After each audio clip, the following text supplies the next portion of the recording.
ਵੱਡੀ ਖਬਰ ਦਾ ਰੁਖ ਕਰਦੇ ਹਾਂ। ਸੋਨਾਲੀ ਫੋਗਾਟ ਮਾਮਲੇ ਦੇ ਵਿੱਚ ਇੱਕ ਨਵੀਂ ਸੀਸੀਟੀਵੀ ਫੁਟੇਜ ਆਈ ਹੈ। ਸੋਨਾਲੀ ਦੀ ਮੌਤ ਤੋਂ ਪਹਿਲਾਂ ਦੀ ਸੀਸੀਟੀਵੀ ਫੁਟੇਜ ਹੈ, ਜਿਸ ਦੇ ਵਿੱਚ ਸੋਨਾਲੀ ਸਹਾਰਾ ਲੈ ਕੇ ਚੱਲਦੀ ਹੋਈ ਨਜ਼ਰ ਆ ਰਹੀ ਹੈ। ਸੀਸੀਟੀਵੀ ਫੁਟੇਜ ਗੋਆ ਦੇ ਉਸ ਜਗ੍ਹਾ ਦੀ ਜਿੱਥੇ ਸੋਨਾਲੀ ਦੀ ਮੌਤ ਤੋਂ ਪਹਿਲਾਂ ਦੀ ਇਹ ਸੀਸੀਟੀਵੀ ਫੁਟੇਜ ਹੈ, ਜਿਸ ਦੇ ਵਿੱਚ ਉਹ ਸਹਾਰਾ ਲੈ ਕੇ ਚੱਲਦੀ ਹੋਈ ਨਜ਼ਰ ਆ ਰਹੀ ਹੈ। ਇਹ ਵੀ ਖਬਰਾਂ ਆ ਰਹੀਆਂ ਨੇ, ਇਸ ਮਾਮਲੇ 'ਚ ਇਹ ਵੀ ਖੁਲਾਸਾ ਹੋਇਆ ਹੈ ਕਿ ਉਸ ਨੂੰ ਜਬਰੀ ਡਰੱਗਸ ਦਿੱਤੀ ਗਈ ਸੀ, ਜ਼ਬਰਦਸਤੀ ਉਸ ਨੂੰ ਡਰੱਗਸ ਦਿੱਤੀ ਗਈ ਸੀ।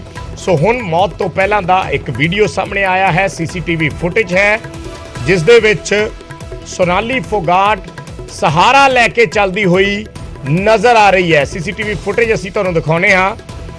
ਸੋਨਾਲੀ ਦੀ ਮੌਤ ਤੋਂ ਪਹਿਲਾਂ ਦੀ ਐਕਸਕਲੂਸਿਵ ਫੁਟੇਜ, ਜਿਸ ਦੇ ਵਿੱਚ ਉਹ ਉਸ ਨੂੰ ਦੇਖ ਕੇ ਲੱਗ ਰਿਹਾ ਕਿ ਉਸਦੀ ਸਿਹਤ ਠੀਕ ਨਹੀਂ ਹੈ, ਜਾਂ ਉਹ ਬਿਮਾਰ ਹੈ, ਜਾਂ ਉਹ ਲੜਖੜਾਉਂਦੀ ਦਿਖਾਈ ਦੇ ਰਹੀ ਹੈ।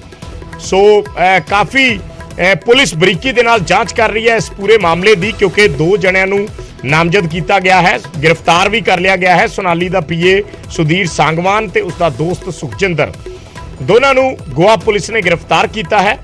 ਔਰ ਇਹ ਵੀ ਗੋਆ ਪੁਲਿਸ ਦੇ ਹਵਾਲੇ ਤੋਂ ਖਬਰ ਆ ਰਹੀ ਹੈ ਕਿ ਉਸ ਨੂੰ ਜ਼ਬਰਦਸਤੀ ਡਰੱਗਸ ਦਿੱਤੀ ਗਈ ਸੀ।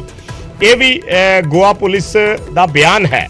ਵੱਡਾ ਖੁਲਾਸਾ ਕੀਤਾ ਹੈ ਗੋਆ ਪੁਲਿਸ ਦੇ ਆਈਜੀ ਨੇ ਕਿ ਉਸ ਨੂੰ ਜਬਰੀ ਡਰੱਗਸ ਦਿੱਤਾ ਗਿਆ ਸੀ। ਉਸ ਤੋਂ ਪਹਿਲਾਂ ਦੀ ਸੀਸੀਟੀਵੀ ਫੁਟੇਜ ਅਸੀਂ ਤੁਹਾਨੂੰ ਦਿਖਾਵਾਂਗੇ, ਜਿਸ ਦੇ ਵਿੱਚ ਉਹ ਸਹਾਰਾ ਲੈ ਕੇ ਲੜਖੜਾਉਂਦੀ ਹੋਈ ਤੁਰਦੀ ਦਿਖਾਈ ਦੇ ਰਹੀ ਹੈ। ਸੋਨਾਲੀ ਫੋਗਾਟ, ਜਿਸ ਦੀ ਮੌਤ ਤੋਂ ਪਹਿਲਾਂ ਦਾ ਵੀਡੀਓ, ਐਕਸਕਲੂਸਿਵ ਵੀਡੀਓ ਅਸੀਂ ਤੁਹਾਨੂੰ ਦਿਖਾ ਰਹੇ ਹਾਂ। ਦੋ ਜਣਿਆਂ ਦੀ ਗ੍ਰਿਫਤਾਰੀ ਹੋਈ ਹੈ ਹੁਣ ਤੱਕ ਇਸ ਮਾਮਲੇ ਦੇ ਵਿੱਚ, ਕਿਉਂਕਿ ਸੋਨਾਲੀ ਦੇ ਪਰਿਵਾਰ ਨੇ ਸਭ ਤੋਂ ਪਹਿਲਾਂ ਜ਼ਿਕਰ ਕੀਤਾ ਸੀ ਸੋਨਾਲੀ ਦੇ ਪੀਏ ਸੁਧੀਰ ਸਾਂਗਵਾਨ ਦਾ। ਇਲਜ਼ਾਮ ਸੁਧੀਰ ਸਾਂਗਵਾਨ ਤੇ ਲੱਗੇ ਸੋਨਾਲੀ ਦੇ ਕਤਲ ਦੇ, ਔਰ ਪੁਲਿਸ ਨੇ ਧਾਰਾ 302 ਵੀ ਜੋੜ ਦਿੱਤੀ। ਪਰਿਵਾਰ ਦੇ ਬਿਆਨਾਂ ਦੇ ਆਧਾਰ ਤੇ ਗੋਆ ਪੁਲਿਸ ਨੇ ਕਾਰਵਾਈ ਕੀਤੀ, ਕਿਉਂਕਿ ਪਹਿਲਾਂ ਪਰਿਵਾਰ ਇਹ ਕਹਿ ਰਿਹਾ ਸੀ ਕਿ ਉੱਥੋਂ ਦੀ ਜਿਹੜੀ ਸਰਕਾਰ ਹੈ ਜਾਂ ਪ੍ਰਸ਼ਾਸਨ ਹੈ ਗੋਆ ਦਾ, ਉਹ ਉਹਨਾਂ ਦੀ ਸੁਣਵਾਈ ਨਹੀਂ ਕਰ ਰਿਹਾ।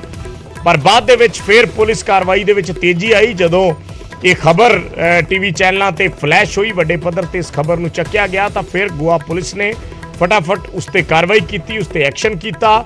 ਪੀਏ ਦੇ ਖਿਲਾਫ ਮਾਮਲਾ ਦਰਜ ਕੀਤਾ ਗਿਆ, ਫਿਰ ਧਾਰਾ 302 ਵੀ ਜੋੜ ਦਿੱਤੀ ਗਈ ਤੇ ਪੀਏ ਨੂੰ ਹੁਣ ਗ੍ਰਿਫਤਾਰ ਕਰ ਲਿਆ ਗਿਆ ਹੈ। ਔਰ ਇੱਕ ਹੋਰ ਉਸਦੇ ਦੋਸਤ ਸੁਖਜਿੰਦਰ ਨੂੰ ਗੋਆ ਪੁਲਿਸ ਨੇ ਗ੍ਰਿਫਤਾਰ ਕੀਤਾ ਹੈ। ਔਰ ਗੋਆ ਪੁਲਿਸ ਦੇ ਆਈਜੀ ਨੇ ਵੱਡਾ ਖੁਲਾਸਾ ਕੀਤਾ ਹੈ ਕਿ ਸੋਨਾਲੀ ਫੋਗਾਟ ਨੂੰ ਜਬਰਨ ਡਰੱਗਸ ਦਿੱਤੀ ਗਈ ਸੀ।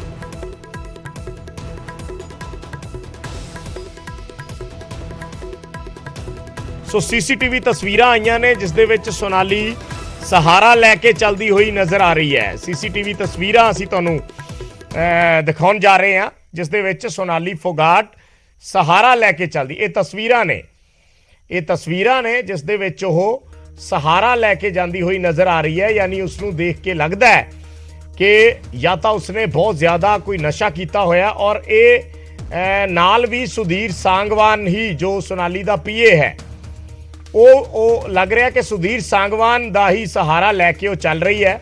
ਇਹ ਤਸਵੀਰਾਂ ਨੇ, ਪਿਛਲੇ ਪਾਸੇ ਕੈਮਰਾ ਜਿੱਥੋਂ ਜਾ ਰਹੇ ਸੀ ਤਾਂ ਪਿੱਛੇ ਪਿੱਠ ਨਜ਼ਰ ਆਉਂਦੀ ਹੈ ਦੋਨਾਂ ਦੀ। ਤਾਂ ਇਹ ਐਕਸਕਲੂਸਿਵ ਤਸਵੀਰਾਂ ਨੇ ਸੋਨਾਲੀ ਫੋਗਾਟ ਦੀਆਂ, ਗੋਆ ਦੀਆਂ ਐਕਸਕਲੂਸਿਵ ਤਸਵੀਰਾਂ ਨੇ, ਜਿਸ ਦੇ ਵਿੱਚ ਉਹ ਬਹੁਤ ਲੜਖੜਾਉਂਦੀ ਹੋਈ ਸਹਾਰਾ ਲੈ ਕੇ ਚੱਲ ਰਹੀ ਹੈ, ਔਰ ਸੁਧੀਰ ਸਾਂਗਵਾਨ ਉਸ ਨੂੰ ਸੰਭਾਲਦਾ ਹੋਇਆ ਲੈ ਕੇ ਜਾ ਰਿਹਾ ਹੈ। ਇਹ ਤਸਵੀਰਾਂ ਨੇ, ਔਰ ਇਸ ਤੋਂ ਪਹਿਲਾਂ ਪੁਲਿਸ ਖੁਲਾਸਾ ਕਰ ਚੁੱਕੀ ਹੈ ਕਿ ਉਸ ਨੂੰ ਜ਼ਬਰਦਸਤੀ ਡਰੱਗਸ ਦਿੱਤੀ ਗਈ ਸੀ। ਯਾਨੀ ਇਹ ਉਸ ਮੌਕੇ ਦੀਆਂ ਤਸਵੀਰਾਂ ਨੇ ਜਿਸ ਮੌਕੇ ਤੇ ਉਹ ਡਰੱਗਸ ਦੇ ਨਸ਼ੇ ਦੇ ਵਿੱਚ ਸੀ। ਇਹ ਮੌਤ ਤੋਂ ਪਹਿਲਾਂ ਦਾ ਐਕਸਕਲੂਸਿਵ ਵੀਡੀਓ ਹੈ, ਸੋਨਾਲੀ ਫੋਗਾਟ ਦੀ ਮੌਤ ਤੋਂ ਪਹਿਲਾਂ ਦਾ ਇਹ ਵੀਡੀਓ ਹੈ, ਸੀਸੀਟੀਵੀ ਫੁਟੇਜ ਹੈ, ਜਿਸ ਦੇ ਵਿੱਚ ਉਹ ਸਹਾਰਾ ਲੈ ਕੇ ਤੁਰਦੀ ਹੋਈ ਔਰ ਬੇਹੱਦ ਇੱਕ ਲੜਖੜਾਉਂਦੀ ਹੋਈ ਨਸ਼ੇ ਦੀ ਹਾਲਤ ਦੇ ਵਿੱਚ ਲੱਗ ਰਹੀ ਹੈ। ਇਹ ਤਸਵੀਰਾਂ ਨੇ ਉਸ ਦੀ ਮੌਤ ਤੋਂ ਕੁਝ ਦੇਰ ਪਹਿਲਾਂ ਦੀਆਂ, ਸੋਨਾਲੀ ਫੋਗਾਟ ਦੀ ਮੌਤ ਤੋਂ ਕੁਝ ਦੇਰ ਪਹਿਲਾਂ ਦੀਆਂ ਇਹ ਤਸਵੀਰਾਂ ਨੇ, ਸੀਸੀਟੀਵੀ ਫੁਟੇਜ ਹੈ, ਜਿਸ ਦੇ ਵਿੱਚ ਉਸਨੇ ਬਹੁਤ ਜ਼ਿਆਦਾ ਨਸ਼ਾ ਕੀਤਾ ਹੋਇਆ ਲੱਗ ਰਿਹਾ। ਔਰ ਪੀਏ ਸੁਧੀਰ ਸਾਂਗਵਾਨ ਸੋਨਾਲੀ ਫੋਗਾਟ ਨੂੰ ਇੱਕ ਹੱਥ ਨਾਲ ਸੰਭਾਲ ਕੇ ਉਸ ਨੂੰ ਲੈ ਕੇ ਜਾ ਰਿਹਾ ਹੈ। ਗੋਆ ਦੀਆਂ ਇਹ ਤਸਵੀਰਾਂ ਨੇ, ਜਿੱਥੇ ਸੋਨਾਲੀ ਫੋਗਾਟ ਰੁਕੀ ਹੋਈ ਸੀ। ਐਕਸਕਲੂਸਿਵ ਤਸਵੀਰਾਂ ਅਸੀਂ ਦਰਸ਼ਕਾਂ ਨੂੰ ਦਿਖਾ ਰਹੇ ਹਾਂ, ਮੌਤ ਤੋਂ ਪਹਿਲਾਂ ਦੀ ਸੀਸੀਟੀਵੀ ਫੁਟੇਜ ਸੋਨਾਲੀ ਫੋਗਾਟ ਦੀ, ਕਿਉਂਕਿ ਬੜੇ ਸਾਰੇ ਸਵਾਲ ਉੱਠੇ ਨੇ ਸੋਨਾਲੀ ਫੋਗਾਟ ਦੀ ਮੌਤ ਨੂੰ ਲੈ ਕੇ। ਔਰ ਸਭ ਤੋਂ ਪਹਿਲਾਂ ਪਰਿਵਾਰ ਨੇ ਸਵਾਲ ਚੱਕੇ ਕਿ ਉਸਦੀ ਹਾਲਤ ਠੀਕ ਨਹੀਂ ਸੀ। ਉਸਨੇ ਆਪਣੀ ਮਾਂ ਨੂੰ ਵੀ ਦੱਸਿਆ ਸੀ ਕਿ ਉਸਦੀ ਹਾਲਤ ਠੀਕ ਨਹੀਂ ਹੈ, ਉਸਨੂੰ ਤਕਲੀਫ ਹੈ, ਅੰਦਰੋਂ ਕੁਝ ਖਾਣ ਪੀਣ ਦੀ ਵਜ੍ਹਾ ਦੇ ਨਾਲ ਤਕਲੀਫ ਹੋਈ ਹੈ, ਪਰ ਉਸਨੂੰ ਸਮਝ ਨਹੀਂ ਆ ਰਿਹਾ ਸੀ ਕਿ ਉਸਨੂੰ ਕੀ ਹੋਇਆ ਹੈ ਔਰ ਅਗਲੇ ਦਿਨ ਸੋਨਾਲੀ ਫੋਗਾਟ ਦੀ ਮੌਤ ਹੋ ਜਾਂਦੀ ਹੈ। ਐਸੇ ਵਿੱਚ ਇਹ ਤਸਵੀਰਾਂ ਕਾਫੀ ਅਹਿਮ ਨੇ। ਕਾਫੀ ਹੱਦ ਤੱਕ ਪੁਲਿਸ ਇਹਨਾਂ ਤਸਵੀਰਾਂ ਦੇ ਜ਼ਰੀਏ ਪੁਲਿਸ ਦੀ ਛਾਣਬੀਨ ਜਿਹੜੀ ਹੈ ਉਹ ਅੱਗੇ ਵਧ ਰਹੀ ਹੈ ਕਿ ਉਸਦੀ ਹਾਲਤ ਕੀ ਸੀ, ਉਸਨੇ ਡਰੱਗਸ ਲਿਆ ਸੀ ਜਿਹੜਾ ਇਹ ਕਿਹਾ ਜਾ ਰਿਹਾ ਹੈ। ਪੁਲਿਸ ਦਾ ਇਹ ਅਫੀਸ਼ੀਅਲ ਵਰਜ਼ਨ ਹੈ, ਪੁਲਿਸ ਦਾ ਅਫੀਸ਼ੀਅਲ ਬਿਆਨ ਹੈ ਆਈਜੀ ਦਾ।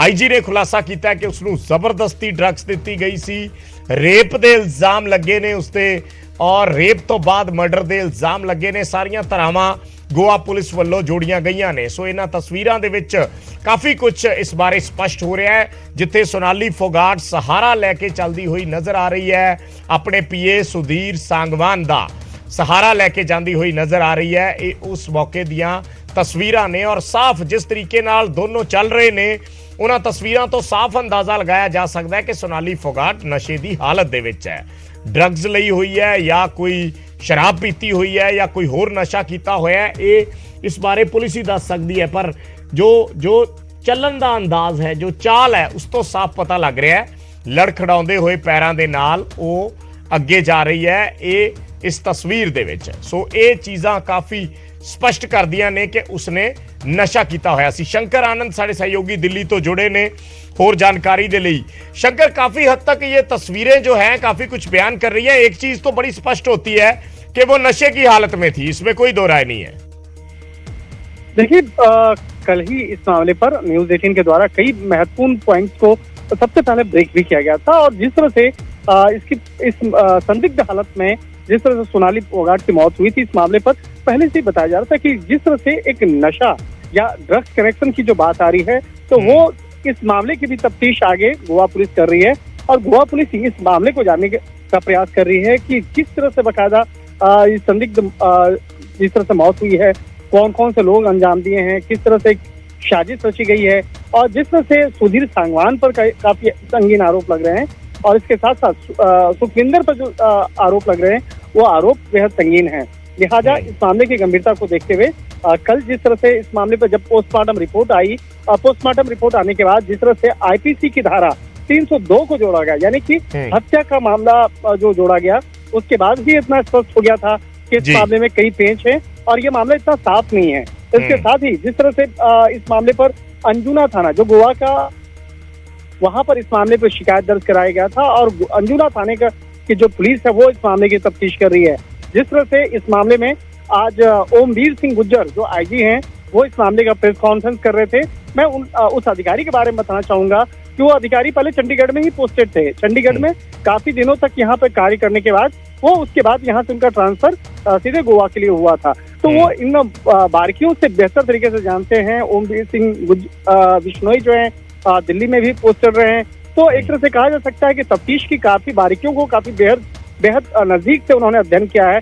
उसके बाद ही वो आज प्रेस कॉन्फ्रेंस कर रहे थे और जिस तरह से डिस्को में पीए सुधीर और सुखविंदर के साथ में एक डांस करने का एक अन्य और भी एक वीडियो देखा जा रहा है, उसको भी खंगाला जा रहा है। इसके साथ ही जो उस कार्यक्रम से समय जब गोवा में पहुंची थी, गोवा पहुंचने के वक्त में कौन कौन से लोग थे, कहाँ कहाँ किस किस लोकेशन पर गए और किस तरह से ये लोग अलग अलग डिस्को या पब में जाते थे, वहां पर आसपास के तमाम सीसीटीवी फुटेज जो है उसको भी खंगाला जा रहा है। तो एक तरह से कहा जा सकता है कि अब इस मामले पर एक काफी जोर से दबाव देते हुए इस मामले पर जो सीनियर अधिकारी हैं उनका कहना है कि इस मामले की बारीकी से अध्ययन करवाया जा रहा है और कोशिश की जा रही है कि इस मामले से जुड़े हुए हर इनपुट को बाहर निकाला जाए। और एक तरह से कहा जा सकता है, इस मामले की गंभीरता को देख के कहा जा सकता है कि ये मामला साधारण मौत का नहीं है, बल्कि संदिग्ध परिस्थितियों में हुई यह हत्या है और हत्या से जुड़े हुए तमाम मामलों की जांच के लिए अलग अलग टीम बना दिया गया है। इसके साथ ही एक महत्वपूर्ण अपडेट और भी देना चाहूंगा कि जिस तरह से गोवा के मुख्यमंत्री लगातार हरियाणा के मुख्यमंत्री के साथ भी लगातार बातचीत कर रहे हैं, तो हो सकता है कि इस मामले की गंभीरता को देखते हुए आने वाले वक्त में इस मामले पर तफ्तीश का जिम्मा केंद्रीय जांच एजेंसी सीबीआई को भी सौंपा जा सकता है। उसके लिए बाकायदा इस मामले पर आगे एक कहा जा सकता है कि चर्चा भी अभी चल रही है। तो कहा जा सकता है कि अभी गोवा पुलिस की रिपोर्ट का अभी फिलहाल इंतजार हो रहा है। गोवा पुलिस इस मामले पर हरियाणा पुलिस को किस तरह की रिपोर्ट देती है, उसके बाद इस मामले पर आगे क्या सीबीआई जांच को देना है, करवाना है या नहीं करवाना है, इस मामले पर भी विचार किया जा सकता है। ਠੀਕ ਹੈ ਸ਼ੁਕਰੀਆ ਸ਼ੰਕਰ ਇਸ ਜਾਣਕਾਰੀ ਦੇ ਲਈ। ਤਾਂ ਤਸਵੀਰਾਂ ਅਸੀਂ ਦਿਖਾ ਰਹੇ ਹਾਂ, ਦੋ ਤਸਵੀਰਾਂ ਜਿਸ ਦੇ ਵਿੱਚ ਇੱਕ 'ਚੋਂ ਡਾਂਸ ਕਰਦੀ ਨਜ਼ਰ ਆ ਰਹੀ ਹੈ ਔਰ ਦੂਸਰੀ ਤਸਵੀਰ 'ਚ ਲੜਖੜਾਉਂਦੀ ਹੋਈ ਚੱਲਦੀ ਨਜ਼ਰ ਆ ਰਹੀ ਹੈ।